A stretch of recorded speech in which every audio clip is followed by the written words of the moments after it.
সবশেষ ভারত পাকিস্তান সংঘাতের পর এশিয়া কাপে অনেক তামাশার জন্ম দিয়েছে টিম ইন্ডিয়া। পাকিস্তানের বিপক্ষে ম্যাচ খেলতে প্রস্তুত থাকলেও দলটির খেলোয়াড়দের সাথে হাত মেলায়নি ভারতীয়রা। নতুন ব্লেন্ডে আরো রিচ অ্যারোমায় সেলন ফ্যামিলি ব্লেন্ড টে। শুধু তাই নয়, এশিয়া কাপের ট্রফি জেতার পর এসিসি চেয়ারম্যান মোহসিন নাকবির কাছ থেকে ট্রফি নিতে অস্বীকৃতি জানায় ভারত। সেই ট্রফি নিয়ে নাটকীয়তা চলছে এখনও।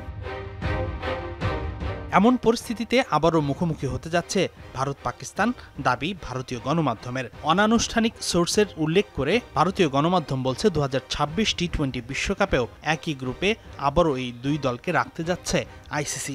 গুঞ্জন আছে ভারত ও পাকিস্তানের গ্রুপে থাকবে যুক্তরাষ্ট্র, নামিবিয়া ও নেদারল্যান্ডস। 8 ফেব্রুয়ারি ভারত ইউএসের বিপক্ষে ম্যাচ দিয়ে শুরু করবে বিশ্বকাপ অভিযান। উদ্বোধনী ম্যাচ হবে আহমেদাবাদের নরেন্দ্র মোদী স্টেডিয়ামে। গুঞ্জন সত্যি হলে আগামী 15 ফেব্রুয়ারি কলম্বোর প্রেমাদাসা স্টেডিয়ামে মুখোমুখি হবে দুই চিরপ্রতিদ্বন্দ্বী ভারত পাকিস্তান। পাকিস্তানের সাথে নাকি খেলতে চায় না ভারতীয়রা, এমন দাবি করেই আসছে দেশটির গণমাধ্যম। আইসিসির প্রধান জয় শাহ ভারতের স্বরাষ্ট্রমন্ত্রী অমিত শাহর ছেলে। আইসিসি যে নিয়ন্ত্রণ করছে ভারতীয়রা, সেটা তো ওপেন সিক্রেট। তাহলে আবারও কেন একই গ্রুপে রাখা হলো ভারত পাকিস্তানকে?